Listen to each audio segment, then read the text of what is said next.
Hey, welcome. It's Michael Fuller here with your a story today. Actually, it's a personal story. You ever had that day in real estate where, well, everything just went wrong, and it was going to be real easy to like give it up for the day, if not forever.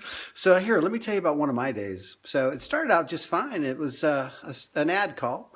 I got an ad call from somebody, and I set the appointment, fumbled around. I was new in the business, so I really didn't know what I was doing, but I was able to get the appointment. So set up the homes to show them. This was a buyer lead, and went and picked them up in my 1965 Volkswagen Bug, which was kind of dilapidated to begin with, but it ran at least.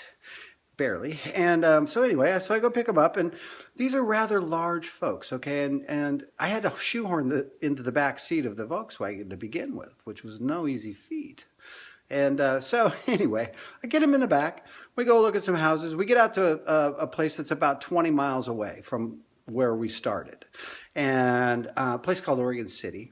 And anyway, we started in Gresham, and you don't know these towns probably, but hey, they're quite a ways apart, 35, 40 miles. So anyway, we get out there to this house, and we go through it, and it's beautiful, and they love it, and it's a hot day, so they're kind of hot and sweaty from being shoved into the back seat like a sausage, right? So we come out from the showing, and I have a flat tire. Awesome. So I'm in my suit. It's hot. I take my coat off, roll up my sleeves. I'm going to change the tire, right? What else am I going to do? So I go up to the front of the car, look for the spare. No spare. Great. So now I have to go and ask the seller if they'd mind giving me a ride with my tire in their back trunk or wherever, so we can get it fixed, so I can then take the buyer back.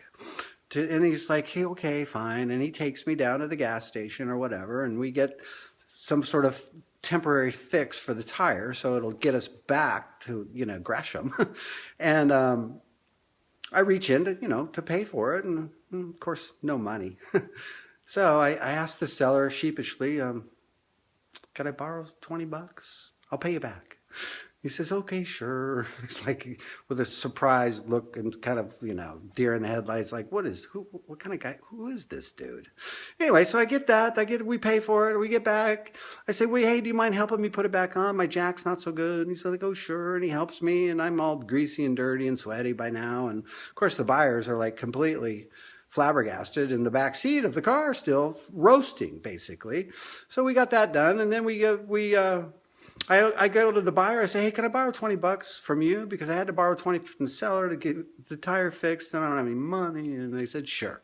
So long story short, right? So we're on our way back, and they go, hey, Mike, you've had a rough day. Why don't we order a pizza and some beer, and, we want to buy that house.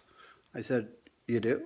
They said, yeah. I said, okay, cool. So we get the paperwork out.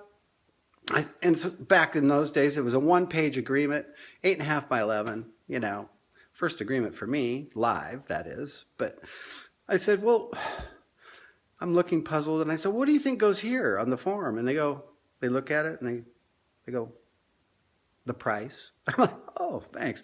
So I put in the price. Anyway, long story short, is that they bought that house and ended up helping them sell their house as well. So I guess being persistent is the key, is the moral of the story, as Aesop would say, of the fable. And it's the moral is to keep on keeping on, never give up. And by the way, guess what their names were? You're not going to believe this, but it was Mr. and Mrs. Trainer. Boy, did they train me. Anyway, hope you have a great day. Had some fun with the story. And hey, tell me your story. Love to hear it.